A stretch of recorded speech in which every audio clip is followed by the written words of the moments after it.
Podcast is called Rowan On. Each time we have a guest, it will be a specific topic. And all of a sudden I discovered magic.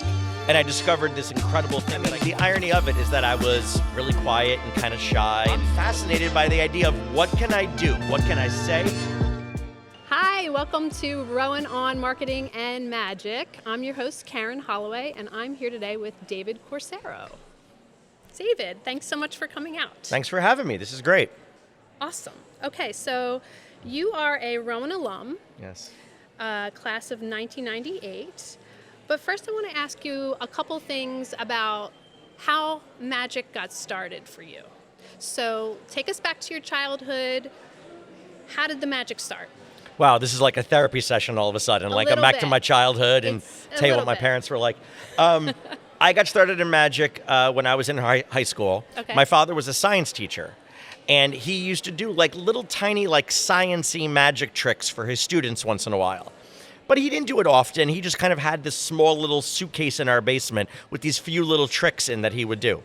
And then one day I was in our basement going under a table, and I found this weird little briefcase that I didn't know what was in it. I opened it up, and it was like the light shined out of it like in Pulp Fiction, like it was just, what is this? Right. And all of a sudden I discovered magic. And I discovered this incredible thing that I could do to entertain and fool people, and I just started growing and growing from there. That's great. And so you've been doing magic ever since. Ever since. And you even incorporated into your career, right?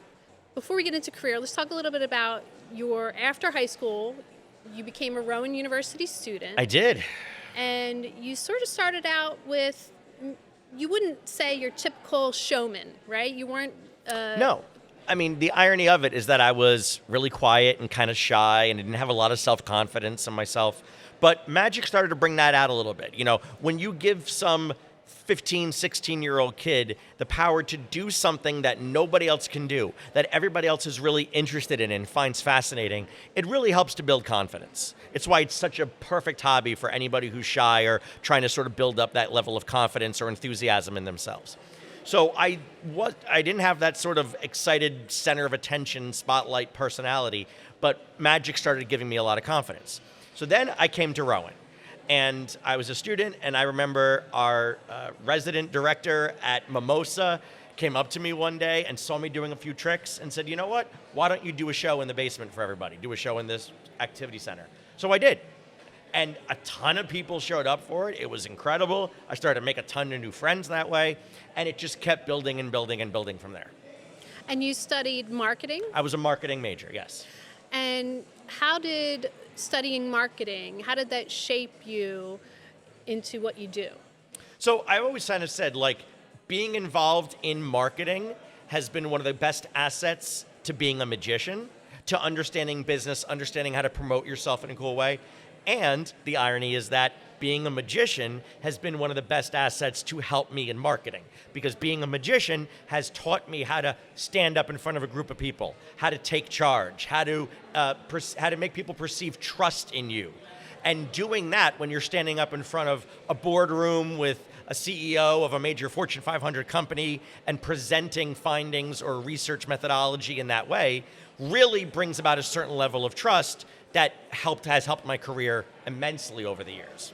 Give us some examples about how you use magic.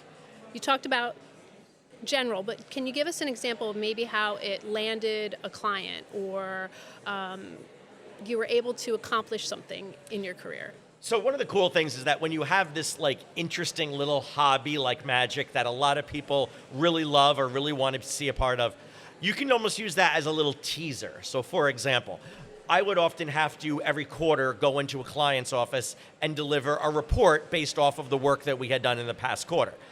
All of my clients knew I did magic, and they all knew that I would start my presentation, instead of having like a typical networking icebreaker that's really cheesy and corny, I would open up with a magic trick. Well, because of that, clients would show up to my meeting immediately, like right on time, if not a few minutes early. So all of my clients would love the fact that all of the colleagues would show up early, they would show up enthusiastically, and they'd be really interested in hearing what I had to say because they knew it was going to start off with something kind of fun and to kind of break the ice a little bit. So just having that as an initial icebreaker really enabled me to stand out a little bit. The other flip side is very often I'm going in and pitching my work to prospective clients. And very often those clients would have 5-6 meetings set up during the course of a day where they're hearing not just my pitch, but the pitch of several of my competitors. Right. Having magic in there, not standing up and doing anything cheesy, but incorporating magic in a really unique way made my presentation always stand out a little bit. Yeah. So at the end of the day, when that client is thinking back to the 5-6 presentations they saw, one of them, hopefully if I did my job right, is not just going to stand out in terms of the content of the marketing that I'm pitching, but it's going to stand out as just a fun presentation that was really engaging that they can remember. Right. So when you're doing things like that, both on the ability to pitch yourself side and the ability to deliver the results side, it just gives everybody more confidence and trust in what you're saying. Right. And it humanizes you. You're not just another presentation, you're someone that they connected with on some level.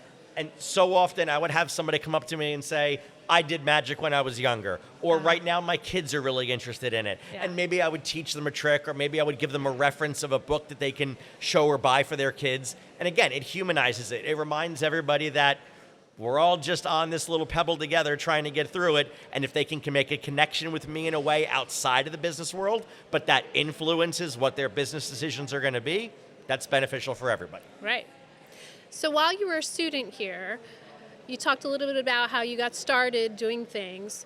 Talk about what really got you out of your shell. How did you develop and what activities and things like that? So the crazy thing is that, again, because I was a little bit shy and a little bit quieter in high school, the idea of me coming to Rowan and joining a fraternity was the last thing on my mind. I mean, if you ask people to describe me, zero, I guarantee you would have said, I see Dave in Greek life. However, that first show that I described to you that I did at Mimosa, I can remember we had, I'll say 50, 60, 70 people or so showed up, including about 7 or 8 guys from Theta Chi fraternity. And they showed up all wearing their Greek letters. They watched the show, they loved it, they had a great time. They came up to me afterwards and said, you seem like a lot of fun, we would love for you to come out and meet everybody else. And that really blew me away at the time, like the idea that these people sought me out versus the other way around. So I said, look, I don't see myself as a fraternity person, but let me go, let me check it out. And I just found a culture and an environment that fed into what I was looking for. So I was not somebody that partied a lot, I didn't drink a lot, I didn't do any of the so-called stereotypical Greek life things. But I saw an element where I could take on a leadership role that was really different and really unique. And as I started taking on more and more leadership roles within the fraternity, I started getting asked to do more leadership things around campus, student government, other clubs and organizations. So all of a sudden, I found this other lane that I had never anticipated my life taking, which is a role where people asked me to take on a leadership position. People respected the thoughts and ideas that I brought to different things, which went completely the opposite of everything that I had sort of felt up until that point. And it was one of the things that Rowan really, really helped me to do. I saw teachers asking me to take on certain roles that they thought I could handle, pushing me a little bit further each time. And it really sort of took my life in an incredible direction. And I truly owe it all to the culture and the environment that Rowan brought to me and brought out of me. That's really great. Really great to hear that. I think a lot of students would connect with that. I hear a lot from students that if you get involved and you get out there and put yourself out there, you really, sky's the limit. You can do anything and you can grow and make connections that you need to make for your career, and it's really helpful. I think it's also about taking chances at Rowan, like taking a shot at a club or an organization that you might think, well, that doesn't feel like me. Yeah. This is the perfect place to try it and then determine, okay, it's not for me. Because you never know. You're going to all of a sudden find something and you're going to say, you know what? I have thoughts. I have ideas. I can see myself contributing to this. And it will, I guarantee you, it will open up a realm of possibilities for you later on in life by taking that. I don't want to call it a risk. It's not a risk. That's the beautiful part about here, right? It's just an opportunity that you're trying to take advantage of. Right, right. Let's talk a little bit about, since we're talking about marketing and magic, How would you describe your personal brand? I've always liked the idea that I don't look like potentially what you think a magician should stereotypically look like. I always liked the idea that I could just be the guy sitting next to you at a restaurant that all of a sudden would be doing something that would blow your mind. One of my favorite stories was that I was on an airplane. I was flying home from Denver one time, and I had a guy sitting next to me who didn't have an iPad. He had like one little book that he was barely flipping through. He was just bored. And I was sitting there and I'm on my iPad and I'm watching a movie, and near the end of the flight, 10 minutes left, I take out a deck of cards and I just start practicing, which is just something I do when I'm watching TV or on a plane. And he's watching me for a minute, and all of a sudden he goes, "Excuse me, are you a magician?" And I said, "Yeah." And I remember he went, "I've been bored the entire trip and I'm sitting next to a magician? This is amazing." And we just started talking, and I did a few tricks for him, and we chatted it up. So I've always just liked this idea that my personal brand is the every guy that once you kind of get it out of him can do some really cool stuff. And in reverse, a lot of times during my show, I'm engaging with people in the audience and I'm asking them what they do and what their interests are. I kind of think like everybody's interesting. You just have to find out what it is. Yeah. So I kind of like the idea that I'm just the guy sitting next to you on the train, but can do some really cool stuff. Yeah. You also incorporate comedy. What drew you to bring that into your performance? Again, it's kind of just who you are as a person. Like I've always been really heavily involved in stand-up comedy, comedy movies, comedy, going to comedy shows. So being funny is just important to me. My core group of friends, we all try to make each other laugh as much as possible. So who I am as a natural person is somebody who I think is trying to be a little funny or to break that ice, so to speak, earlier on. So during the course of my show, I'm trying to be humorous. I'm trying to make people kind of bring their edge down a little bit. Very often in magic, there'll always be a section of people who want to figure out how the trick is done. Yeah. And you could see them, like, as I was performing before, I could see a few people in the audience kind of just straight-faced, locked eyes, like their brain is trying to figure out a puzzle. Yeah. But if I can make them laugh a little bit, it takes the edge off a little bit. And that actually enables me to be able to fool them a little better because I know I have that edge taken off and they're not as serious as they were 2 minutes ago. So any chance that I can get to incorporate comedy into what I'm doing, I try to. That's great. Let's pivot to mentalism. What does it mean to be a mentalist? I think that's different for every single person. For some people, mentalism can be like really creepy and occult and really sort of mysterious.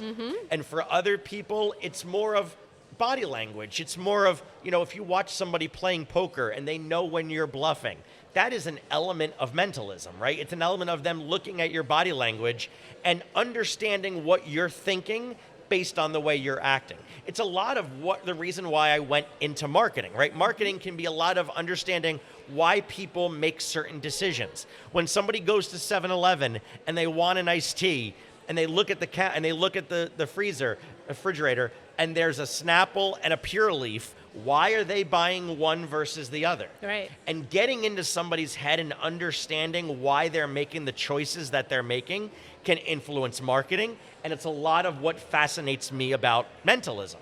So when I started getting more and more into mentalism, it really is all about understanding why people make the decisions that they make. I did something on stage earlier on where I had people writing down fake names. Right. And I think the names that they choose are really fascinating insights into the way their brains think. Sure. So incorporating all that together, magic, mentalism, marketing, it all kind of intertwines in a way that I think is really interesting. Yeah. You sort of answered my next question because I was going to ask, why not psychology or behavioral science?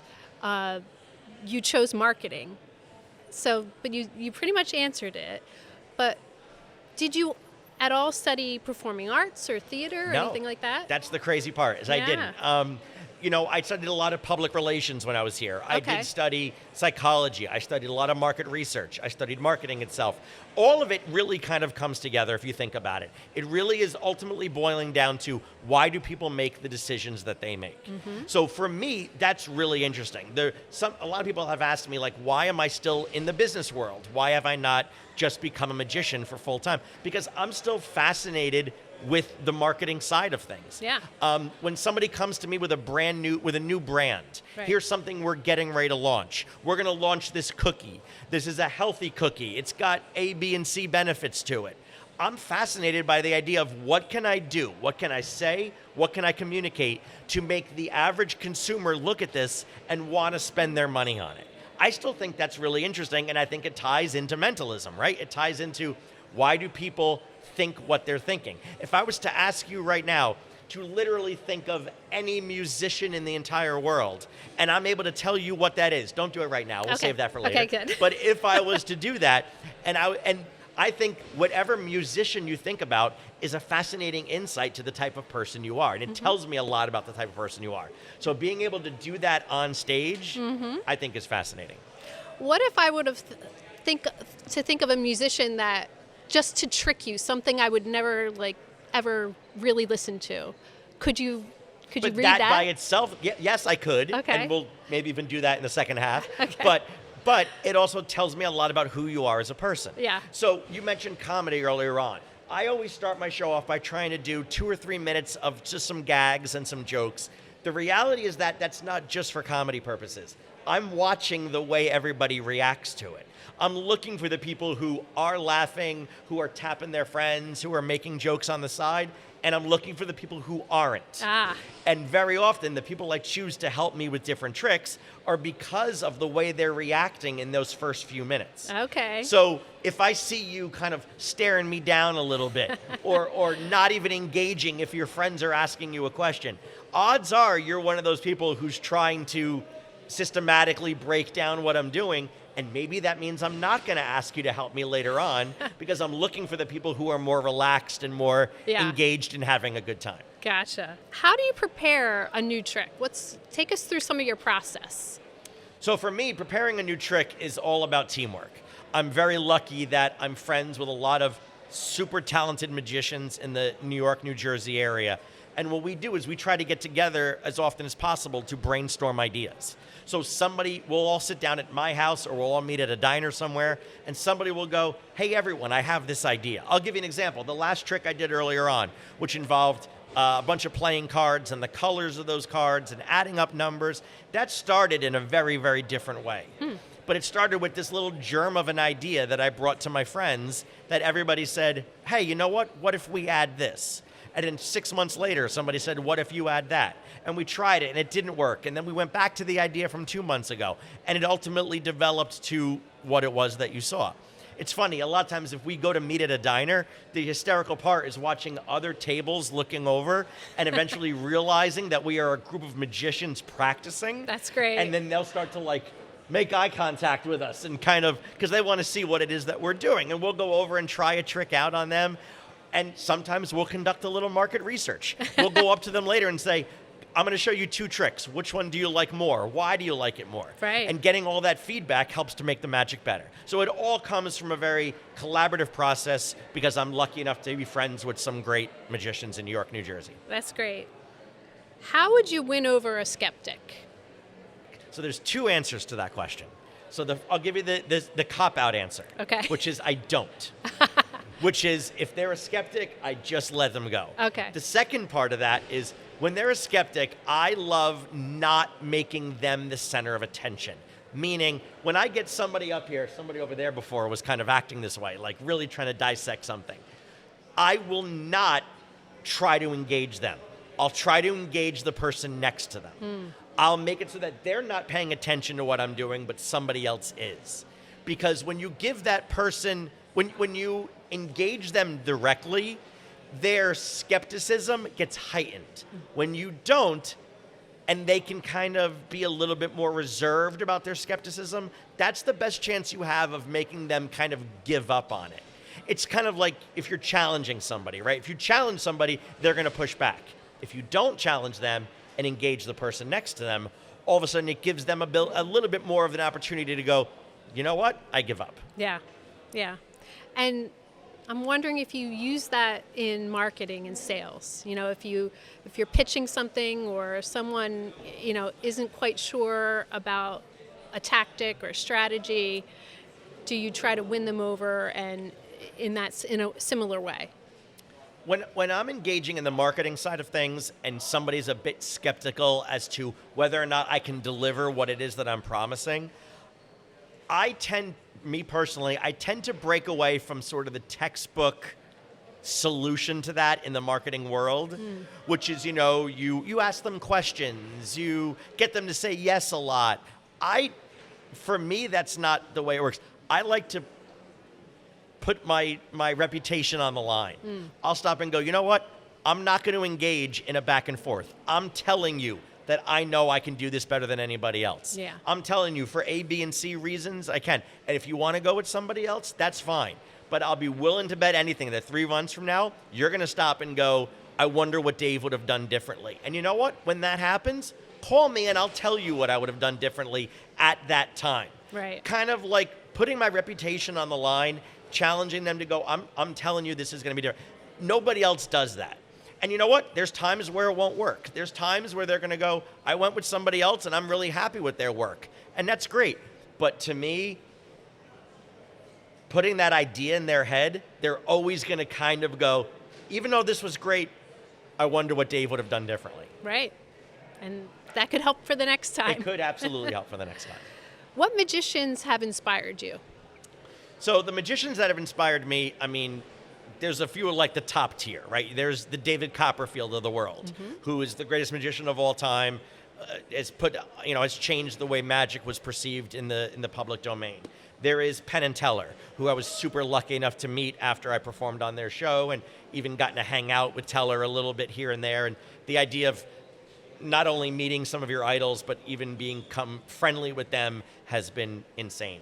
There's also a bunch of other magicians that are not necessarily household names, but have had a massive influence on me. There's a guy named Derek DelGaudio who had a show in New York that was called In and of Itself, which was amazing. There are magicians from other countries.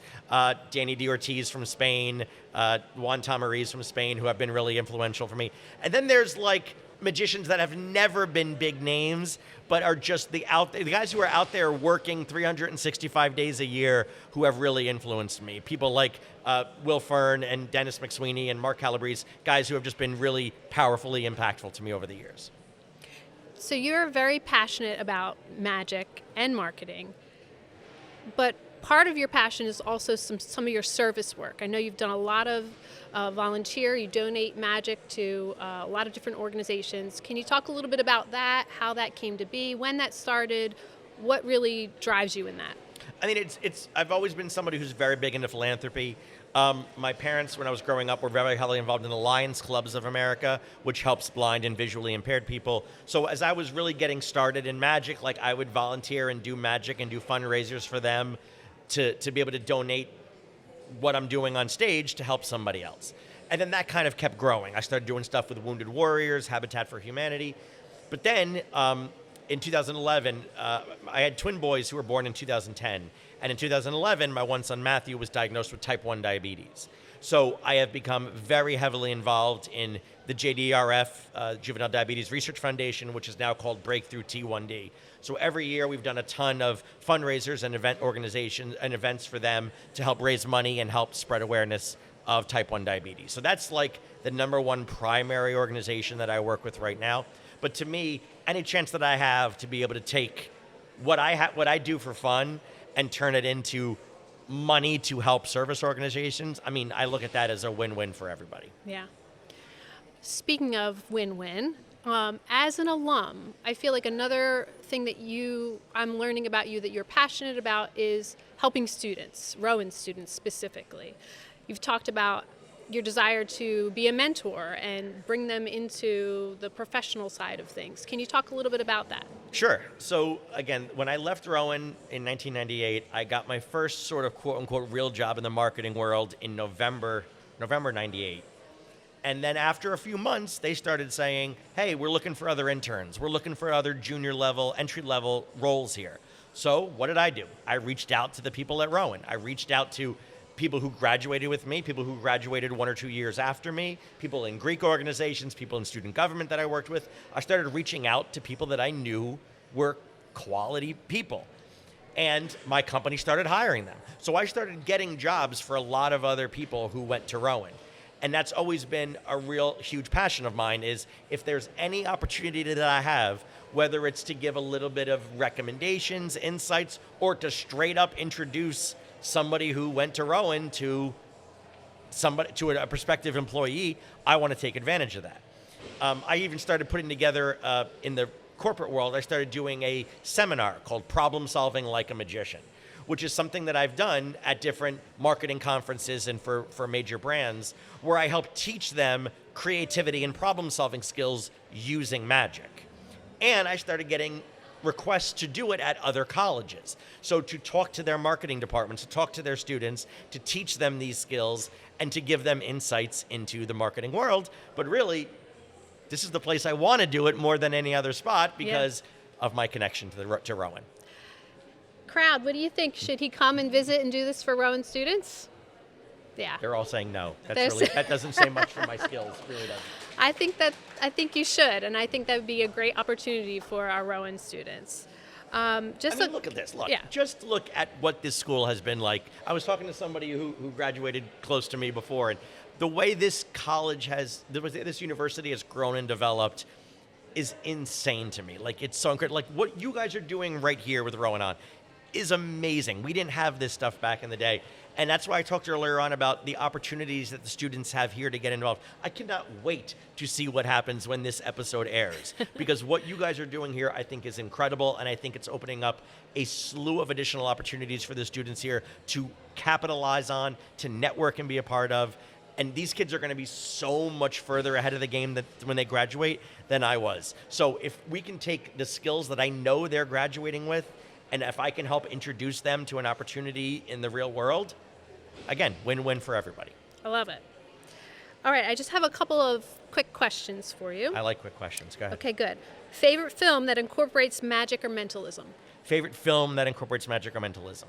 So there were 2 films that came out almost simultaneously. One was called The Prestige. It was a Christopher Nolan movie. Mm-hmm. And one was called The Illusionist, and that was starring Ed Norton. The Illusionist, believe it or not, actually had more magician-centric ideas in it. Mm-hmm. Prestige went a bit like science fiction at times, where The Illusionist was much more stuck to what a magician's life is like. Mm-hmm. Similarly, there was a movie came out that called Now You See Me, then there was Now You See Me 2, and there's about to be a third one called Now You See Me, Now You Don't. A lot of those incorporate real magic techniques as well as a little supernatural. Yeah. Then there was a movie called Shade, which nobody saw, but it was really cool, and it had a lot of magic in that. So if anyone wants to see more movies about this, Shade, the Now You See Me franchise, The Illusionist, and The Prestige. What's your favorite? My favorite was The Illusionist. Okay. All right. This is Okay, you're looking at me in a way where, like, you're scared to ask this question. I'm not scared to ask it, but I think it's funny. Okay. Do you have a hot take on the recent viral sensation of Sylvia Browne's predictions? Honey the Land. Hot take on it. Yeah. Sure. So wait, for anyone who doesn't know. You want to set it up, or? Sylvia Browne was a famous, I think she claimed to be a medium, right? So a medium is somebody who claims they can speak to the dead. And I know there was sort of a viral thing going on right now of people putting together clips of all of her biggest misses. Yeah. Which is a lot of how those people work, which is you have 10,000 people, you have 1,000 people in a room, and you say, I'm thinking somebody's coming through from the other side. Their name begins with an L. And 10 people say, that's me. And then they go, it's a woman. And 5 people say, it's me. And they say, her name was Louise. And one person says, that's my grandmother. Oh, my God, you met my grandmother.